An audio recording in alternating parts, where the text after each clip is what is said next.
દેશભરમાં નવા વર્ષનો ભવ્યાતિભવ્ય સ્વાગત અમદાવાદ, દિલ્હી, મુંબઈ સહિત આતશબાજી, લાઇટિંગ અને સાંસ્કૃતિક કાર્યક્રમનું આયોજન મુંબઈમાં મરીન ડ્રાઈવ અને ગેટવે ઓફ ઇન્ડિયાની આજુબાજુ ખાસ રોનક જોવા મળી.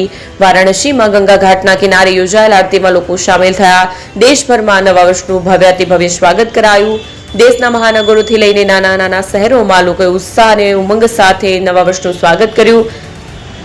લોકોએ રસ્તા પર, પાર્કમાં, હોટલો અને રેસ્ટોરન્ટમાં ભેગા થઈને એકબીજાને નવા વર્ષની શુભકામનાઓ આપી. મુંબઈમાં મરીન ડ્રાઈવ અને ગેટવે ઓફ ઇન્ડિયાની આજુબાજુ પણ રોનક જોવા મળી. દિલ્હીના ઇન્ડિયા ગેટ અને કનોટ પ્લેસમાં મોટી સંખ્યામાં લોકોએ ઉજવણી કરી. નવા વર્ષના પહેલા દિવસે દેશભરના મંદિરોમાં શ્રદ્ધાળુઓની ભારે ભીડ જોવા મળી રહી છે. વારાણસીમાં ગંગા ઘાટના કિનારે યોજાયેલ આરતીમાં પણ લોકો સામેલ થયા.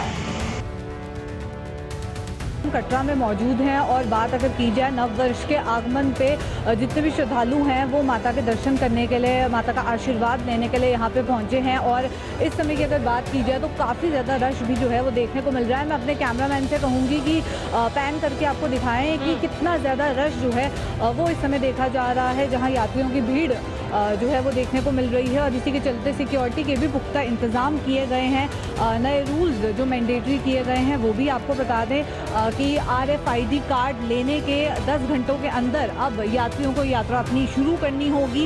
साथ ही साथ 24 घंटे के अंदर उन्हें बाणगंगा वापस आना होगा, यात्रा ख़त्म करनी होगी क्योंकि बहुत ज़्यादा रश जो है वो देखने को मिल रहा है. श्रद्धालुओं की भीड़ यहाँ देखी जा रही है और इसी के चलते सिक्योरिटी पॉइंट ऑफ व्यू से देखा जाए या क्राउड मैनेजमेंट के पॉइंट ऑफ व्यू से देखा जाए तो उसको लेके तैयारियाँ जो हैं वो लगातार देखने को मिल रही हैं.